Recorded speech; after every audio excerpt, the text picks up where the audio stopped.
Então, como é que você vai garantir a próxima eleição agora? Exato. Então, mas o que a gente faz? Choramingão? Povo na rua. Não tem outra oportunidade, é povo na rua. Agora, eu vou ser muito claro, eu disse isso ontem na audiência pública. Primeiro, vou pegar o gancho do Chimok aqui, é o seguinte. A Lei Magnitsky, ela serve para você, enquanto uma nação que tem um acordo, um tratado internacional com outro país, declarar que aquele país está violando direitos humanos. O direito internacional serve para isso, principalmente naquilo que trata direito internacional para direitos humanos. Aquilo era uma declaração. Olha, o Brasil é um país violador de direitos humanos. Precisa tomar as devidas proporções. Hoje, infelizmente, a ONU não serve para absolutamente nada, que seria quem poderia emitir uma nota. Se for emitir, vai emitir uma nota contrária, vai dizer, não, tá tudo certo, seguiu o rito, o devido processo legal, o que é tudo uma inverdade. Então, quem é que tem que tomar atitude para dizer ao mundo, ao planeta, não, tá tudo errado aqui? É o povo brasileiro. Vá às ruas. Ai, eu só vejo gente na internet. Vamos nepalizar o Brasil. Rapaz, você não consegue nem nepalizar a sua casa. Nós fizemos uma manifestação domingo passado. Conseguimos com muito custo colocar 2.000 pessoas na rua. Fomos hostilizados. Onde você estava? Bom, chega. Eu vou parar por aqui, Segredo. Obrigado. Não, imagina. Agora, será que não tem uma negociação aí? O Lula fala com Trump. Não. Lula falou com Maduro. O Lula fala com Maduro. Nós sabemos a resolução disso aí. Porque se for apenas uma questão comercial, tranquilamente poderia ter dito: libera o 40% de impostos, mantenha o Magnitsky. Sim. Porque a violação de direitos humanos foi ratificada. Sim. Se não teve uma modificação na violação de direitos humanos, qual é o motivo para a aplicação da lei Magnitsky? Porque aí vem outra questão. O dia da manhã, o governo Trump coloca a lei Magnitsky em Chimok.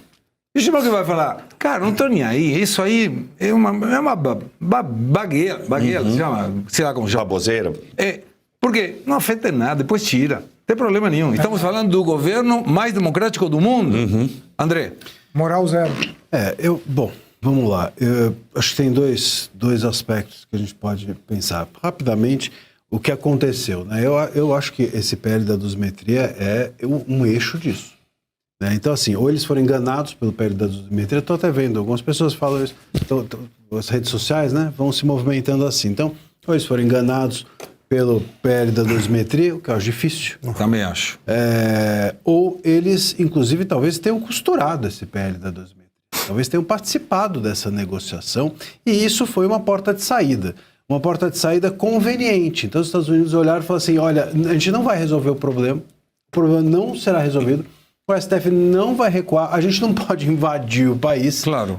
Vocês têm que se virar sozinhos ou pelo menos a gente deu aqui o impulso e vocês se viram, né, se virem. E agora não aconteceu, a gente vai pegar essa porta de saída que foi o PL da dosimetria e falar, bom, em razão disso a gente está saindo. Isso é uma possibilidade mais provável que tenha acontecido. Bom, outro aspecto, o aspecto do que nós fizemos com isso. Eu concordo com o que disse aqui o Eduardo Bolsonaro. Houve uma janela de oportunidades que nós não aproveitamos. E é isso, eles deram o impulso, vão para as ruas, oposição se organize, enfim, imprensa se movimente, sei lá, sociedade faça alguma coisa de uma forma geral. Isso foi feito? Isso não foi feito. Tem gente até agora defendendo morais da imprensa, pô. E assim por diante. Então, esse é um ponto. E aí o outro ponto é assim, o STF sai mais forte do que nunca. Diante dessa realidade, que o STF agora vai sair mais forte do que nunca, e talvez ainda mais vingativo, o que vai acontecer é a grande questão. Quais são as perguntas que eu tenho? Vai haver um rompimento do Brasil, da oposição com o Trump? Vai haver um rompimento desse diálogo com o Trump, do interesse do Trump no Brasil? Acho difícil, até porque o Elon Musk tem todo o interesse negocial até aqui com redes sociais, etc. Segunda coisa, vai haver uma reorganização da oposição? A oposição vai aprender alguma coisa com isso? Vai entender que precisa se unir, de parar de ficar batendo cabeça? E o povo vai entender que precisa também ouvir esses chamados da oposição? E a terceira pergunta que eu tenho é, será que o Trump vai permitir que nós nos tornemos uma Venezuela? Porque a venezualização do Brasil torna a resolução do problema adiante mais caro. Os Estados Unidos agora sabem muito bem o preço que está sendo ir atrás da Venezuela. Sim. É claro que o Brasil é muito grande, é difícil. Por exemplo, quando a gente olha para uma Venezuela, um tiranete, um bandido como Maduro, só é possível de chegar onde chegou porque a Venezuela é muito pequena. Um Brasil desse tamanho é mais difícil. Mas que seja. Que não importa. Será que vão permitir que a gente chegue no fundo do fundo do fundo do poço para olhar e falar assim, putz, ali tem um problema? Ou nós vamos chegar a um meio termo? Essas são as perguntas. Haverá uma reconstrução ou uma reflexão sobre esse recuo do Trump? Ou nós vamos seguir tomando porrada, quietos, com a oposição desorganizada, com o povo em casa e assim e esperando nos tornarmos uma Venezuela? Agora, imagina se faz o Trump fala, putz, enganei, vou voltar atrás de novo. Mas não dá. Não, ele é realmente, 130 milhões, não sei o quê, ele é um tirano, um tiranete também, o nosso juiz, e outros tantos. Então, vamos aplicar de novo nele? Aí ele não consegue mais nada. Não consegue. Porque aí realmente, aqui se fosse uma gangorra, como se fosse porta giratória de hotel. Entra, sai. Já perdeu a moral. Essa é a questão, tá? A lei Magnitsky global vai perder a credibilidade em função desse recuo norte-americano. O Trump deve estar, como ele está muito preocupado com a política interna, tem um outro dado. Durante muito tempo, eu falei que o grande sonho do Sua Excelência o Presidente da República do Brasil era ganhar o Prêmio Nobel da Paz, mesmo que isso custasse a Amazônia para ele.